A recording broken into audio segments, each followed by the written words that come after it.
ಶ್ರೀ ನಾರಾಯಣ ಗುರುಗಳ ಸಂದೇಶದಂತೆ ವಿದ್ಯೆಯಿಂದ ಸ್ವತಂತ್ರರಾಗಿರಿ, ಸಂಘಟನೆಯಿಂದ ಬಲಯುತರಾಗಿರಿ ಎಂಬಂತೆ ದಕ್ಷಿಣ ಕನ್ನಡ ಜಿಲ್ಲೆಯಲ್ಲಿ ಶ್ರೀ ಕ್ಷೇತ್ರ ಕುದ್ರೋಳಿಯಲ್ಲಿ ಗೋಕರ್ಣನಾಥೇಶ್ವರ ದೇವಸ್ಥಾನವನ್ನು ಸ್ಥಾಪನೆ ಮಾಡಿದ ಬಳಿಕ ಜನರಲ್ಲಿ ಒಗ್ಗಟ್ಟಿನ ಮನೋಭಾವ ಬೆಳೆಯುತ್ತಾ ಬಂದವು.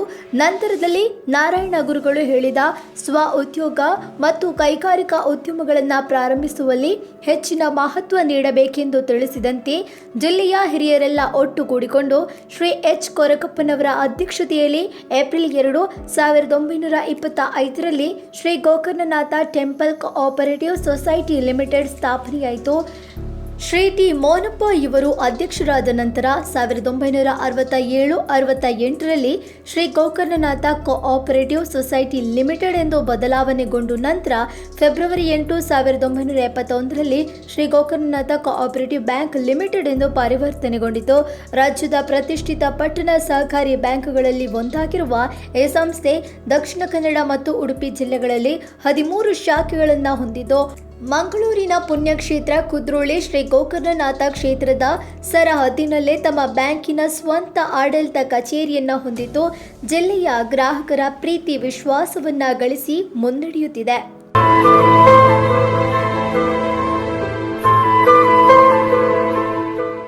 ಸಮಾಜದ ಅಭಿವೃದ್ಧಿಗೆ, ಜನರ ಏಳಿಗೆಗೆ ಸಹಕಾರಿ, ಸುಧಾರಿತ ತಂತ್ರಜ್ಞಾನಗಳ ಬಳಕೆ, ಗ್ರಾಹಕರಿಗೆ ತ್ವರಿತ ಸೇವೆ, ಸ್ವಾರ್ಥರಹಿತ ಸರ್ವೋತ್ಕೃಷ್ಟ ಗ್ರಾಹಕ ಕಾರ್ಯ ಇದೇ ಈ ಹೊತ್ತಿನ ಸಹಕಾರಿ ಸ್ನೇಹಿ ವಿಶೇಷ ಕಾರ್ಯಕ್ರಮ.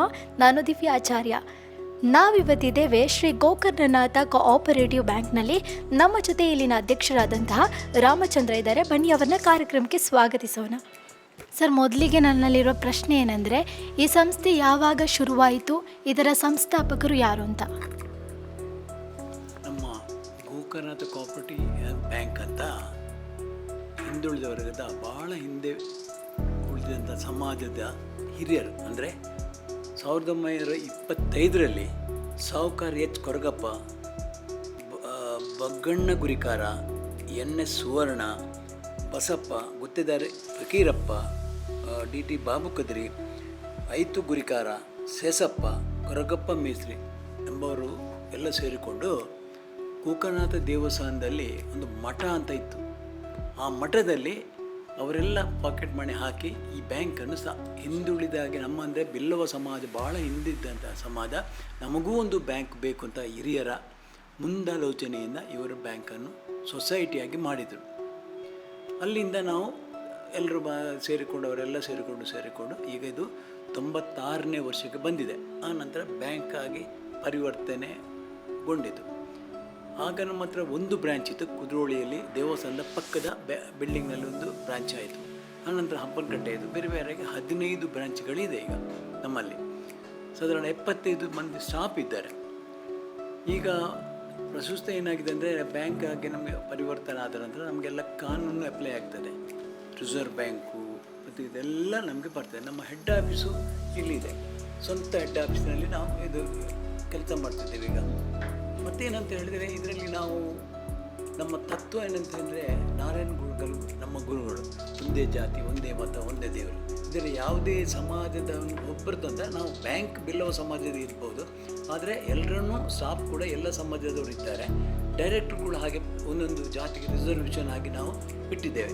ಅಂದರೆ ಎಲ್ರಿಗೂ ಬೇಕಲ್ಲ, ಇದು ಎಲ್ಲರ ಏನು ಅವರ ಕಷ್ಟ ಇದೆ, ಅದಕ್ಕಾಗಿ ನಾವು ನಮ್ಮಿಂದ ಆದಷ್ಟು ಲೋನ್ ರೂಪದಲ್ಲಿ ನಾವು ಅವರಿಗೆ ಸಹಕಾರ ಮಾಡ್ತೇವೆ. ಎಲ್ಲ ರೀತಿ ಮಹಿಳೆಯರಿಗಿದೆ, ಎಲ್ಲ ನಮ್ಮ ಸಣ್ಣ ಸಣ್ಣ ಪಿಟ್ಟಿ ಶಾಪ್ಗಳಿಗೆ, ಇಂಡಸ್ಟ್ರಿಗೆ ಮತ್ತು ಮನೆ ಕಟ್ಟುವವರಿಗೆ, ಅದು ಬೇರೆ ಏನೋ ಖರೀದಿ ಮಾಡುವವರಿಗೆ ಸಾಧಾರಣ ಕಮ್ಮಿ ಬಡ್ಡಿಯಲ್ಲಿ, ಹೆಚ್ಚು ಬಡ್ಡಿ ಮಾಡಲಿಕ್ಕೆ ಸಹ ಕಮ್ಮಿ ಮತ್ತು ಬಂಗಾರ ಲೋನ್ನಲ್ಲಿ ನಾವು ಕೊಡ್ತೇವೆ. ಮತ್ತು ಸುಲಭದಲ್ಲಿ ಅಂದರೆ 1, 2, 3 ಜನ ಸೇರಿಕೊಂಡು 5,000 ಇತ್ತು, ಈಗ ಅದನ್ನು ನಾವು 20,000 ಮಾಡಿದ್ದೇವೆ. 1, 2, 3 ಜನ ಸೇರಿಕೊಂಡು ಅವ್ರಿಗೆ ಮಾಡಿದೆ 20,000 ಭಾರಿ ಸುಲಭದಲ್ಲಿ ನಾವು ಲೋನನ್ನು ಕೊಡ್ತಾ ಇದ್ದೇವೆ. ಹಾಗೆ ಫ್ರಾಮ್ಟೆಕ್ ಕಟ್ತಾ ಕೂಡ ಇದ್ದಾರೆ, ಎಲ್ಲರೂ ಚೆಂದಾಗಿ ಒಳ್ಳೆ ರೀತಿಯಲ್ಲಿ ನಡೀತಾ ಕೂಡ ಇದೆ.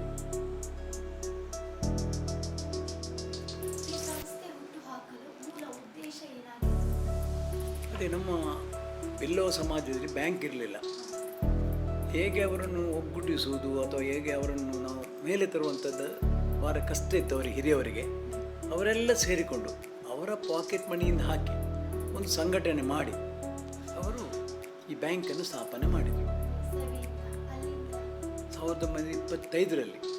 ಹಾಂ, ಅದರಲ್ಲಿ ಮೊದಲು ಸಾಹುಕಾರ ಎಚ್ ಹೇಳಿದೆಲ್ಲ, ಸಾಹುಕಾರ ಎಚ್ ಕೊರಗಪ್ಪನವರು, ಬಗ್ಗಣ್ಣ ಗುರಿಕಾರವರು, ದಿವಂಗತ ಎನ್ ಸುವರ್ಣರವರು ವಕೀಲರವರು, ಮತ್ತು ಬಸಪ್ಪ ಅವರು, ಗುತ್ತೇದಾರ ಫಕೀರವರು, ಬಾಬು ಕುದ್ರಿಯವರು, ಐತು ಗುರಿಕಾರ, ಸೆಸಪ್ಪ, ಕೊರಗಪ್ಪ ಮೇಸ್ತ್ರಿ ಇವರೆಲ್ಲ ಸೇರಿಕೊಂಡು ಒಂದು ಚಿಂತನೆ ಮಾಡಿಕೊಂಡು ಈ ಬಿಲ್ಲವ ಸಮಾಜವನ್ನು ಒಗ್ಗೂಡಿಸಬೇಕು, ಅವರನ್ನು ಕೂಡ ಕೆಳಗಿನಿಂದ ಮೇಲೆ ತರಬೇಕು ಅನ್ನೋ ಒಂದು ಉದ್ದೇಶದಿಂದ ಈ ಬ್ಯಾಂಕನ್ನು ಸ್ಥಾಪನೆ ಮಾಡಿದರು. ಅಂದಿನಿಂದ ಇವತ್ತು ಅದು ಮಾಡಿದ್ದು ನಮ್ಮ ಗೋಕರ್ಣನಾಥ ಕ್ಷೇತ್ರದ ಒಂದು ಹಾಲಲ್ಲಿ, ಅಲ್ಲಿ ಒಂದು ಅದಕ್ಕೆ ಕಟ್ಟಡ, ಸಣ್ಣ ಒಂದು ಕಟ್ಟಡದಲ್ಲಿ ಅಲ್ಲಿ ಸ್ಟಾರ್ಟ್ ಮಾಡಿದರು. ಅಲ್ಲಿಂದ ಬ್ಯಾಂಕ್ ಸ್ಟಾರ್ಟ್ ಆಗಿ ಹಾಗಾಗಿ ನಂತರ ಬ್ರಾಂಚನ್ನು ಅದೇ ದೇವಸ್ಥಾನದ ಎಡಭಾಗದಲ್ಲಿ ದೇವಸ್ಥಾನದ ವತಿಯಿಂದ ಒಂದು ಕೋಣೆ ಕೊಟ್ಟರು, ಅಲ್ಲಿ ಬ್ಯಾಂಕ್ ನಡೀತಾ ಉಂಟು. ಈಗಲೂ ಅಲ್ಲೇ ಫಸ್ಟ್ ಬ್ರಾಂಚ್ ಅಲ್ಲೇ ದೇವಸ್ಥಾನದ ಬಿಲ್ಡಿಂಗ್ನಲ್ಲಿ ಎಡಬದಿಯಲ್ಲಿ ಉಂಟು.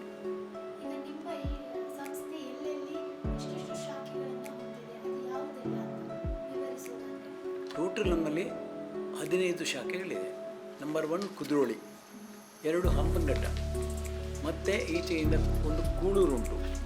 ಕೂಳೂರು ಆದ ನಂತರ ಸುರತ್ಕಲ್ಲಿನ ಉಂಟು. ಸುರತ್ಕಲ್ಲಿರುವಂಥ ಒಂದು ಕೃಷ್ಣಾಪುರದಲ್ಲಿ ಒಂದು ಮಿಷನ್ ಸ್ಟ್ರೀಟ್ ಅಂತ ಅಲ್ಲಿ ಒಂದು. ನಂತರ ಸುರತ್ಕಲ್ ಆಯಿತು. ಸುರತ್ಕಲ್ಲದಂತ ಮುಲ್ಕಿಯಲ್ಲಿ ಉಂಟು. ಮುಲ್ಕಿ ಆದಂಥ ಕಾಪಲ್ಲಿ ಉಂಟು. ಕಾಪ ಆದಂಥ ಉಡುಪಿಯಲ್ಲಿ ಉಂಟು. ಉಡುಪಿಯಿಂದ ಒಂದು ಕುಂದಾಪುರ ಉಂಟು. ಈಚೆಯಿಂದ ಕಾರ್ಕಳ ಉಂಟು. ಕಾರ್ಕಳ ಬಂದ ಕೂಡಲೇ ಪುತ್ತೂರು ಒಂದು ಉಂಟು. ಮತ್ತು ಬೆಳ್ತಂಗಡಿಯಲ್ಲಿ ಒಂದು ಉಂಟು. ನಂತರ ಬಿ ಸಿ ರೋಡಲ್ಲಿ ಒಂದು ಉಂಟು. ಮತ್ತು ಉಳ್ಳಾಲದಲ್ಲಿ ಒಂದು ದೇರ್ಲಕಟ್ಟೆ ಕೋಣೆ ಅಲ್ಲಿ ಒಂದು ಉಂಟು. ಒಟ್ಟು 15 ಬ್ರಾಂಚ್ಗಳಿವೆ.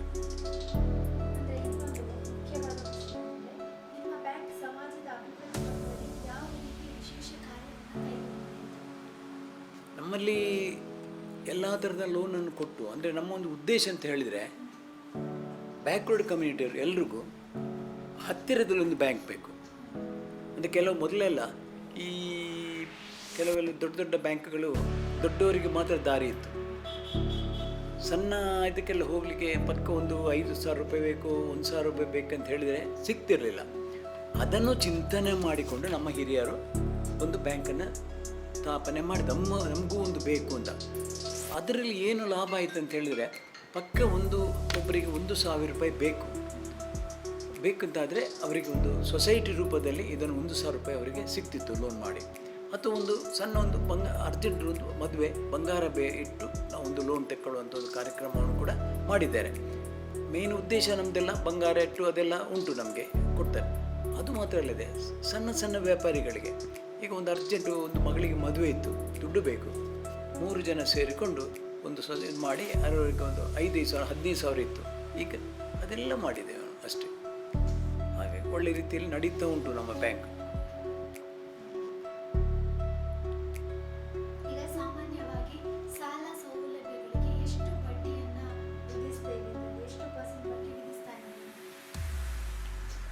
ಅದು ತರವಳಿ ಉಂಟು. ಈಗ ವಿವಿಧ ಸಾಲಗಳಿಗೆ ವಿವಿಧ ಥರದ ಬಡ್ಡಿಗಳನ್ನು ನಾವು ವಿಧಿಸ್ತಾ ಇದ್ದೇವೆ. ಅಂದರೆ ಅತಿ ಹೆಚ್ಚು ಅಂತಲ್ಲ, ಈಗ ನಿಮ್ಗೆ ಗೊತ್ತುಂಟು, ಈಗ ಸ್ಪರ್ಧಾತ್ಮಕ ರೀತಿಯಲ್ಲಿ ನಾವು ವ್ಯವಹಾರ ಮಾಡಬೇಕಿದ್ರೆ ಅಥವಾ ಈಗಿನ ಈ ಏನು ಮಾರ್ಕೆಟ್ ಅಂತ ಹೇಳ್ತೇವೆ, ಹಣಕಾಸಿನ ಮಾರ್ಕೆಟ್ನಲ್ಲಿ ನಾವು ಕೂಡ ಸರ್ವೈವ್ ಆಗಬೇಕಾದ್ರೆ ನಾವು ಆ ರೀತಿ ಈ ಕಡೆ ನ್ಯಾಷನಲೈಸ್ ಬ್ಯಾಂಕಿನೊಟ್ಟಿಗೂ ಸ್ಪರ್ಧೆಯನ್ನು ಇಟ್ಕೊಳ್ಬೇಕಾಗ್ತದೆ.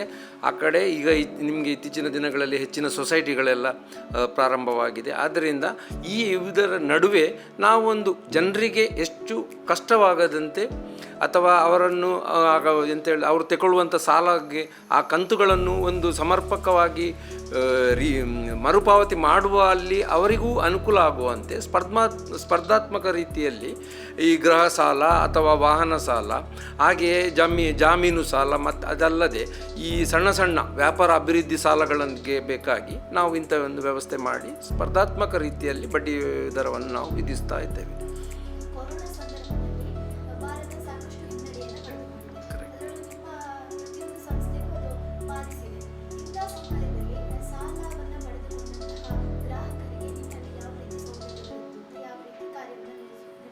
ಈಗಾಗಲೇ ನಿಮಗೆಲ್ಲ ಗೊತ್ತಿರಬಹುದು, ಈ ಕೊರೋನಾ ಸಂದರ್ಭದಲ್ಲಿ ಅಂದರೆ ಕಳೆದ ಮಾರ್ಚ್ನಿಂದ ಆಗಸ್ಟ್ನವರೆಗೆ ಲಾಕ್ಡೌನ್ ಪೀರಿಯಡ್ ಇತ್ತು. ಅಂಥ ಸಮಯದಲ್ಲಿ ಈ ಗ್ರಾಹಕರಿಗೆ ಸಾಲವನ್ನು ಮರುಪಾವತಿ ಮಾಡಲು ಕಷ್ಟವಾದ್ದರಿಂದ ಕೇಂದ್ರ ಸರ್ಕಾರವು ಕೆಲವೊಂದು ಯೋಜನೆಗಳನ್ನು ಪ್ರಾರಂಭಿಸಿದೆ.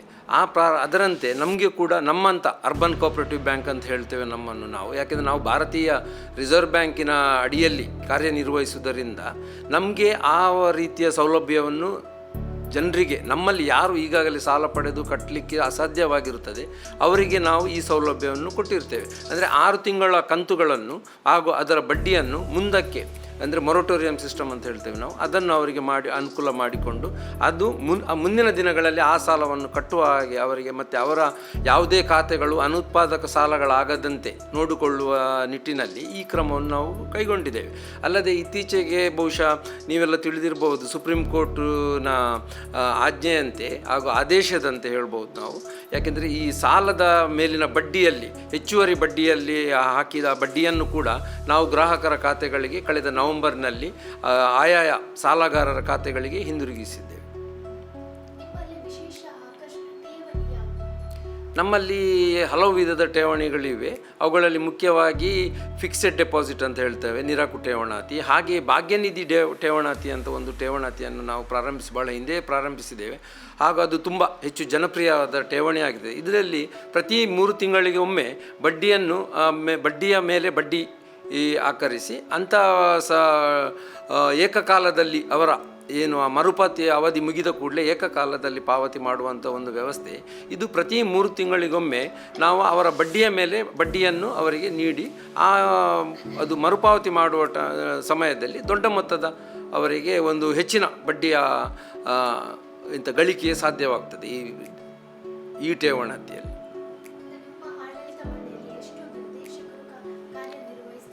ಪ್ರಸಕ್ತ ನಮ್ಮ ಈಗ ಹೇಳುವುದಾದರೆ ಈ ನಮ್ಮ ಆಡಳಿತ ಮಂಡಳಿಯು, ಹೊಸದಾಗಿ ಆಯ್ಕೆಯಾಗಿರುವಂಥ ಆಡಳಿತ ಮಂಡಳಿಯು ಕಳೆದ ಜನವರಿಯಲ್ಲಿ ನಮ್ಮ ಕರ್ನಾಟಕ ಸರ್ಕಾರದ ಸಹಕಾರಿ ಇಲಾಖೆಯ ಹಾಗೂ ಸಹಕಾರಿ ಚುನಾವಣಾಧಿಕಾರ ಪ್ರಾಧಿಕಾರದ ಅಡಿಯಲ್ಲಿ ನಡೆದಂಥ ಚುನಾವಣೆಯಲ್ಲಿ ಸ್ಪರ್ಧಿಸಿ ಆಯ್ಕೆಯಾಗಿ ಒಟ್ಟು 17 ಮಂದಿ ಆಯ್ಕೆಯಾಗಿರುವ ಒಂದು ಆಡಳಿತ ಮಂಡಳಿಯ ಸದಸ್ಯರಿದ್ದಾರೆ.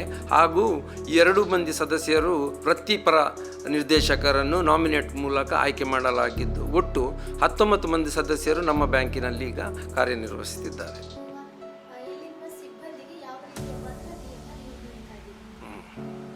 ಸಿಬ್ಬಂದಿ ಭದ್ರತೆ ಅಂದರೆ ನಾವು ಕರ್ನಾಟಕ ರಾಜ್ಯ ಸರ್ಕಾರ ತನ್ನ ನೌಕರರಿಗೆ ಯಾವೆಲ್ಲ ಸೌಲಭ್ಯಗಳನ್ನು ನೀಡುತ್ತದೆ ಅದೇ ರೀತಿಯಲ್ಲಿ ನಮ್ಮ ಈ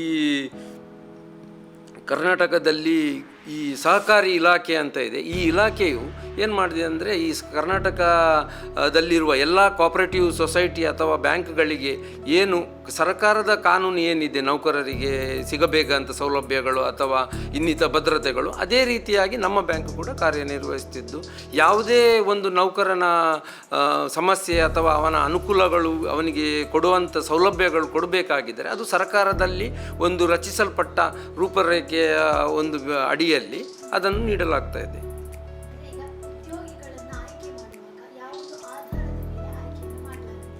ಒಳ್ಳೆಯದು.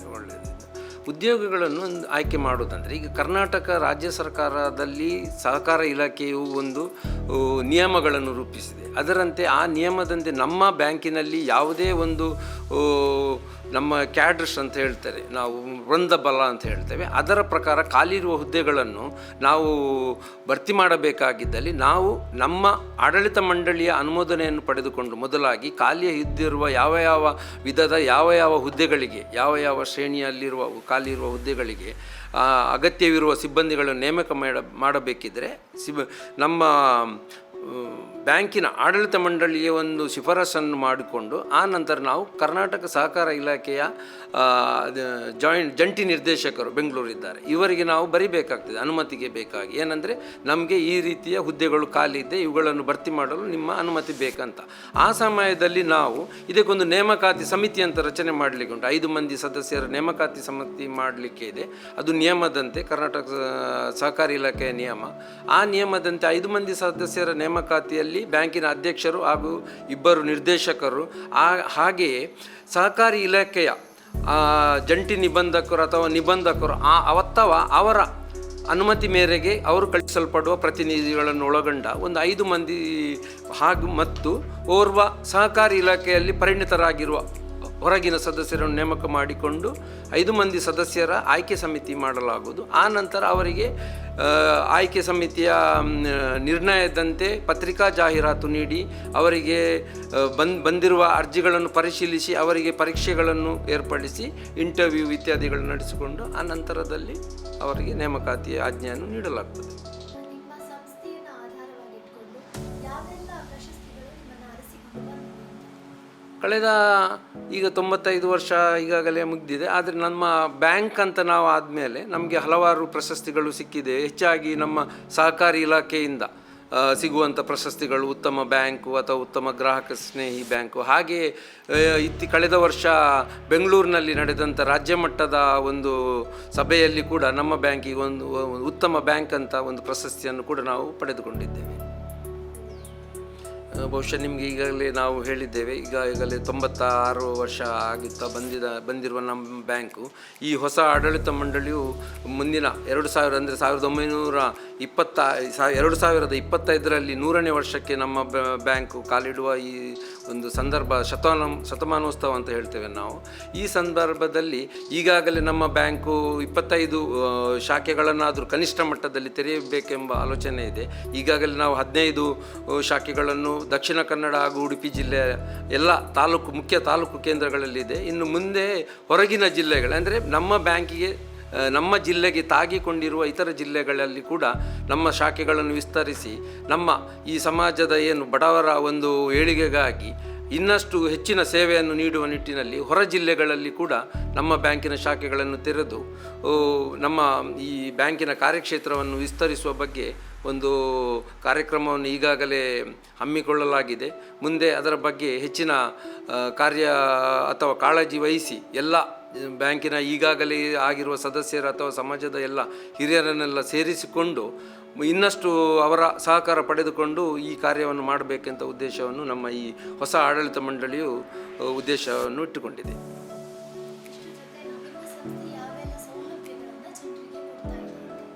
ಬಹುಶಃ ನಿಮಗೆ ಗೊತ್ತಿರ್ಬೋದು, ಈಗ ಈ ರಾಷ್ಟ್ರೀಕೃತ ಬ್ಯಾಂಕ್ಗಳಲ್ಲಿ ಏನೆಲ್ಲ ಸೇವೆಗಳನ್ನು ಈಗಾಗಲೇ ನೀಡ್ತಾ ಇದ್ದಾರೆ ಅಂತಹ ಎಲ್ಲ ಸೌಲಭ್ಯಗಳನ್ನು ಉದಾಹರಣೆ ಹೇಳುವುದಾದರೆ ಈಗಾಗ NEFT ಅಂತ ಹೇಳ್ತೇವೆ, RTGS, ಹಾಗೆ IMPS, ಮತ್ತು ನಾವು ಈ ರುಪೇ ಕಾರ್ಡ್, ಈ ರುಪೇ ಡೆಬಿಟ್ ಕಾರ್ಡ್ ಅಂತ ಇದೆ, ಅದನ್ನು ಕೂಡ ನಮ್ಮ ಗ್ರಾಹಕರಿಗೆ ನೀಡುತ್ತಿದ್ದು ಅಲ್ಲದೆ IMPS ಜೊತೆಗೆ ಪಾಸ್ ಅಥವಾ ಜನರಿಗೆ ಖರೀದಿ ಮಾಡಬೇಕಾಗಿದ್ದಲ್ಲಿ ನಮ್ಮ ಬ್ಯಾಂಕಿನ ನೀಡುವ ಈ ರುಪೇ ಕಾರ್ಡನ್ನು ಉಪಯೋಗಿಸಿಕೊಂಡು ದೇಶದ ಯಾವುದೇ ಮೂಲೆಗಳಲ್ಲಿ ಕೂಡ ಅದರಿಂದ ಅವರಿಗೆ ಹಣಕಾಸು ಪಡೆಯುವಂಥ ವ್ಯವಸ್ಥೆಯನ್ನು ಕೂಡ ನಾವು ಮಾಡಿದ್ದು.